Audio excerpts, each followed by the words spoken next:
Bonjour bien-aimés, bonjour, bonsoir, quelle que soit l'heure de la journée où vous suivez l'émission, je vous salue. C'est pour moi un privilège de partager encore la parole de Dieu avec vous sur votre chaîne Maranatha Télévision, dans votre émission Je médite. Avant d'aller plus loin, de partager la parole de Dieu, je vous invite à prendre un temps de prière. Prions le Seigneur.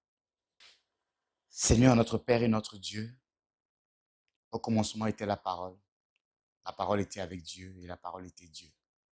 Elle était au commencement de toutes choses et tous ceux qui ont été créés par elle.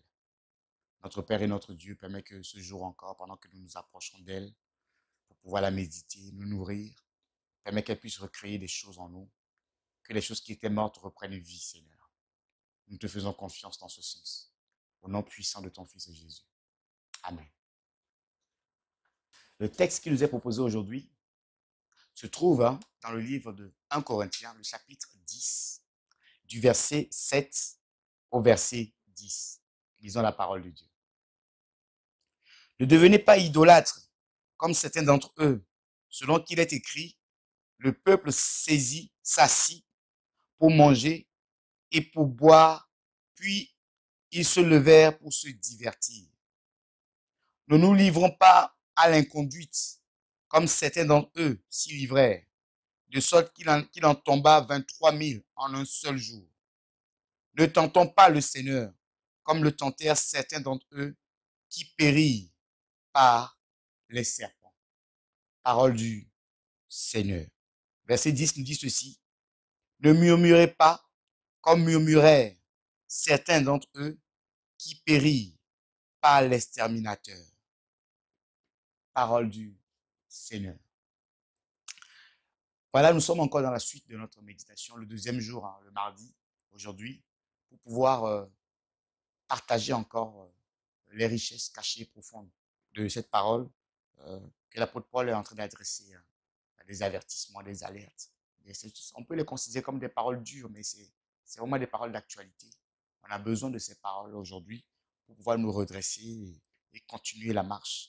Après avoir fait le rapprochement, on avait médité hier concernant le fait de porter le nom de chrétien, d'accepter Jésus-Christ, d'être baptisé, de participer à la table du Seigneur.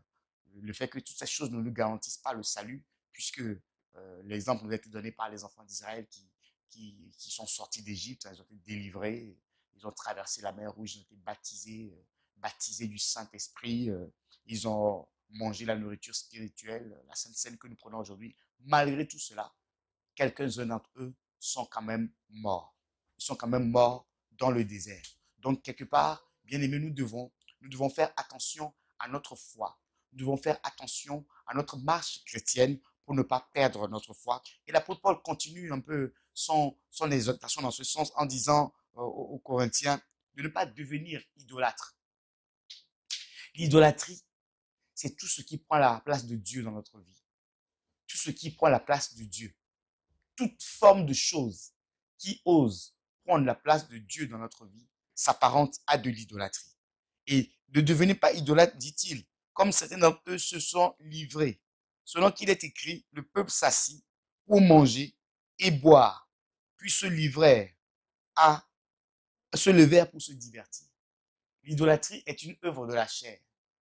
Elle se manifeste par le manger, le boire et le divertissement. Des choses qui sont en rapport uniquement avec le corps, avec la chair, la nourriture, la boisson, le divertissement. Ce sont des choses qui n'ont aucune valeur spirituelle. Et ce sont des choses qui sont dangereuses.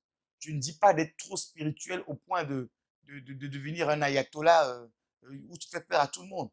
Mais il y a une limite à ne pas, il y a une limite à ne pas dépasser. Il y a un équilibre à trouver. Un équilibre vraiment important à trouver. Et c'est vraiment, vraiment, vraiment important. De ne pas se laisser divertir, entraîner dans ces choses-là. C'est vraiment très important dans la mesure où on le voit ici, ceux qui se sont livrés à l'idolâtrie, hein, dans le manger et dans le boire, dans le divertissement, ces personnes-là, ils se sont livrés à l'inconduite. Parce que quand on se livre uniquement aux œuvres de la chair, ce qui suit après, c'est quoi? C'est l'inconduite, c'est le dérèglement. on commence à faire des choses pas bien. Et la conséquence ultime, c'est la mort. 23 000 sont tombés en un seul jour. Ils périrent par le serpent parce qu'ils ont voulu résister à Dieu. Ils ont voulu résister à l'ordre de Dieu au travers de Moïse. Quand nous résistons, nous désobéissons à la parole de Dieu. Nous sommes en train de commettre quelque chose de grave et la mort peut nous guetter. Heureusement que le Seigneur Jésus-Christ est là, dans sa grâce, dans sa bonté, pour nous relever, pour nous redresser, pour nous avertir. Mais bien aimés, ne fais pas de cela une occasion pour pouvoir demeurer. Demeurer, comme l'apôtre Paul lui dit dans un autre passage, demeurerons-nous dans le péché afin que la grâce abonde. Non, bien aimé. Non, nous devons faire en sorte que la grâce, le péché, soit un accident dans notre vie. Le verset 10 nous dit, ne murmurez pas comme murmurèrent certains d'entre eux qui périrent par l'exterminateur. L'exterminateur ici, c'est la terre qui s'est ouverte. La terre s'est ouverte et a englouti euh, les Dathan, Abiram et Corée.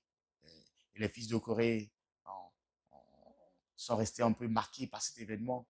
Et ils ont, dans leur psaume, les psaumes qu'ils ont écrits quand on étudie ces psaumes, nous voyons que c'est sans cesse des appels au pardon. Ils se répondent sans cesse. Jusqu'à quand, Seigneur, ta colère va durer? Parce que ce sont les fils qui sont en train de subir les erreurs du Père. Quand j'étudie un peu les psaumes des fils de Corée, c'est ce qui en ressort en fait. Pour dire que quand toi, parent, tu es en train de murmurer, tu es en train de commettre des actes de murmure, tu murmures chez toi contre ton pasteur, tu murmures chez toi contre les responsables, contre l'église, tu es en train d'ouvrir la terre pour t'engloutir en réalité. C'est l'exterminateur qui les a engloutis ici. Non, ce n'est pas ce que Dieu veut pour toi. Si tu es dans ce chemin-là, si tu es dans ce parcours, Dieu veut t'encourager à te redresser, à sortir de ces choses-là, à revenir sur le droit chemin. Parce que le Seigneur ne veut pas la mort du méchant. Il ne veut pas la perte du méchant. Mais il veut que nous puissions revenir tous à lui. Si telle est ta décision, permets que je puisse prier avec toi. Prions le Seigneur. Seigneur notre Père et notre Dieu, ta parole nous a encore fait du bien aujourd'hui. Et nous t'en sommes infiniment reconnaissants. Père éternel, là où mon frère et ma sœur étaient comptés parmi les rebelles, étaient comptés parmi ceux qui murmurent contre ton œuvre, étaient en train de se perdre. Oh Seigneur, je prie pour qu'au travers de cette méditation, un homme se relève, une femme se relève, un homme se redresse, une femme se redresse.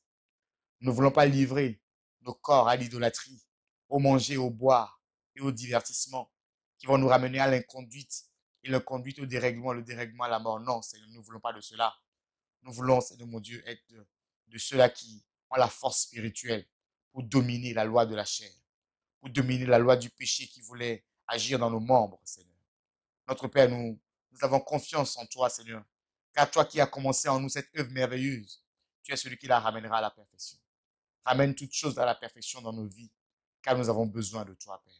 Reçois l'honneur qui t'est dû, reçois la gloire qui te revienne, à toi et à toi seul, Père, au nom puissant de ton Fils Jésus.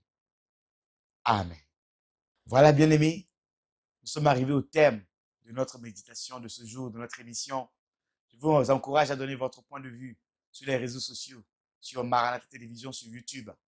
Mais nous sommes également une chaîne à part entière sur la box Orao Télécom, la chaîne 142. Soyez bénis. Je vous salue de là où vous êtes. Que votre journée soit bénie au nom puissant de Jésus-Christ. À très bientôt. Au revoir. Ciao.